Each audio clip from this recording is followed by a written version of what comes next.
So welcome to Belgrade, first of all. And okay, first of all, tell me, how do you feel here? Feel great. I feel great. Big, huge, important game tomorrow for us. I think my team is ready.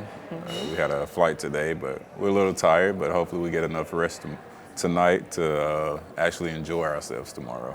This is the second time you came to Belgrade because you already played with Partizan, right? Yes. So, every time when people are talking about Belgrade, they say that this is the craziest court, the craziest atmosphere in Europe, Athens and Belgrade. So I would like to hear your point of view. I kind of have to agree with that. The atmosphere with both teams is tremendous. Like, I would love to play in front of a crowd like that any time of the day. You just, no matter what team it is, the support that those teams have from their fans is tremendous. I think it helps them out tremendously as well. So we're just looking forward to it. Like when Zvezda players, Partizan players are playing here, the crowd is charging them. But how is the situation for the opponents? You know what I mean? Yeah, it depends on your outlook. I have a positive outlook on it. I kind of feed off of that because when they're into the game and you hit a big basket or a huge basket and they kind of quiet down, it kind of gets us motivated at the same time. So we kind of feed off of that. Their, let's say, depression from us doing something great on the court. So it has its gives and it has its takes. So we like to take. You've been playing EuroLeague for a while, right? So I would like to talk about the current situation. I have the impression that the level is higher and higher every year. So what's your point of view? It is. It's getting better every year.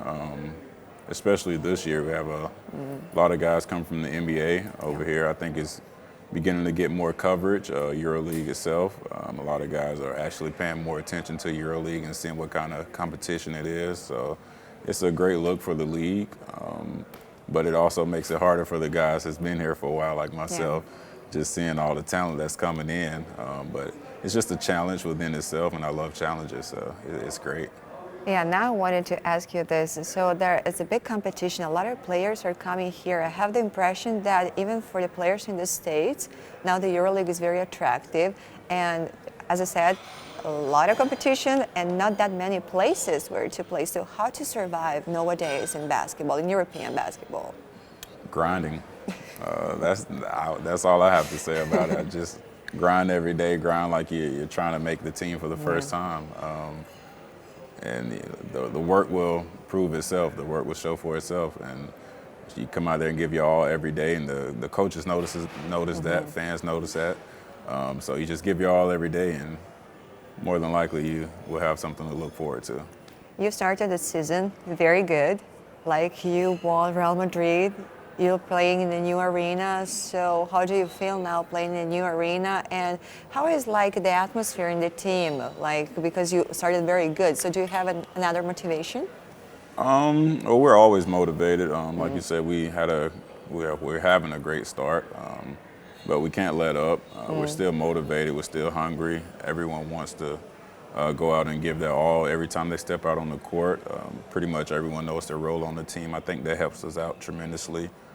We don't have a lot of greedy guys that want the ball all the time. So, like I said, everyone knows their role, and we kind of motivate off of each other. And it's been going well so far, so fingers crossed that it continues.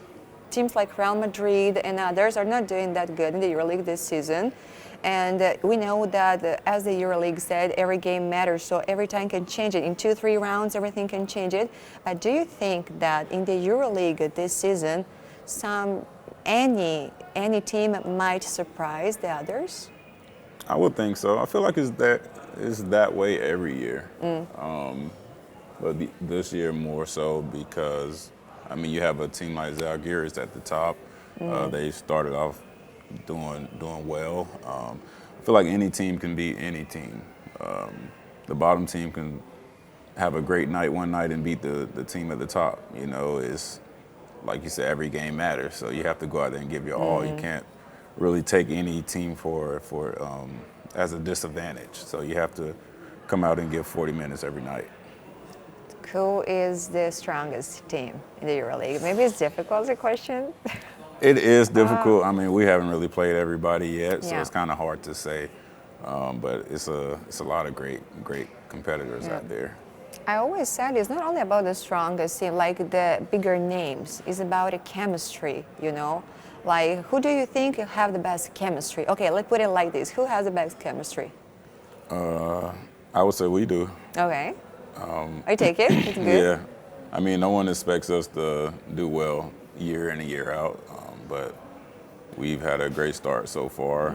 Our chemistry is one of a kind. We don't have the biggest names on the floor, but we come out with the biggest heart, and we give our all every game. So I feel like I said before, we kind of feed off of each other, and it's been working, and we're trying to keep that going. Yeah, new coach this season, coaching Bayern. So tell me more about this. Gordy. Gordy. Yes, yes. Great coach. He's a little bit on a different side from what I've experienced in the past before. I had coaches that scream, holler, yell, do just whatever they can to motivate their players, but he's more so on the chill side. He understands the players. He knows what we need. He knows what we're capable of, and he demands that we give him that, but he also goes and try to get it out of us from a different perspective than the normal coaching styles that I was used to in the past. So it's a good thing to have him as a coach. He gives us confidence, all the players confidence. He's always speaking positive remarks. Even if you do something bad, he'll let you know what you've done wrong, and also reflects that with something positive. So I think that kind of helps out as well. And a lot of coaches don't really understand that part of the game. They think it's all about what you do wrong and try to fix it, but I feel like having something positive come out of that as well can motivate your players to want more. We are talking about coaches. So when you think about coaches throughout your career, which coach shaped you as a player, or even this is a difficult question? It's difficult to choose only one person. It's definitely difficult to choose only one, but right off back, when you ask that question, one name comes to mind. I started off in France in Pro B. So I had a coach there that actually, well, I started off in Pro A, but it didn't go as well as planned. So I had a coach from Pro B actually come out and to the team I was with in Nancy, France, come out just to see if he would be able to get my full potential out of me on his team. And I had a workout that day when he came into town, and he liked what he saw. And he said, yeah, okay, I can bring him in, give him a shot. And when he brought me in, I started to make an impact right away, just feeding from his positivity. And we ended up renting Pro B to jump right back into Pro A. And I ended up playing with that same coach for another year. And his name was Fred Sarr. So I feel like he actually believed in me first. So that's why that name kind of popped up when you asked that question. Oh, thank you for sharing this with us. No I have problem. one more question because we're mentioning France, and I was thinking, you know, like I have the impression that in the last years, the level of French basketball is going up, and we see even the results that the national team is having, you know. So even we have Paris now, another French team playing the EuroLeague, and we said that they had a very good energy. So what do you think about this? Because you played there. Can you compare? Yeah. I feel like the French league has always been good. It's pretty much, I always tell people I feel like it's the most balanced league around, just because the teams are, I feel like all the teams are right there when it comes to who can win. So it's like who's ever on that night is gonna win, but the competition level is, I feel like, second to none. Like it's great competition. I love that league. Thank you so much for this conversation. I wish you a lot of luck out there, and see you in Belgrade next time. Thank you. I appreciate it.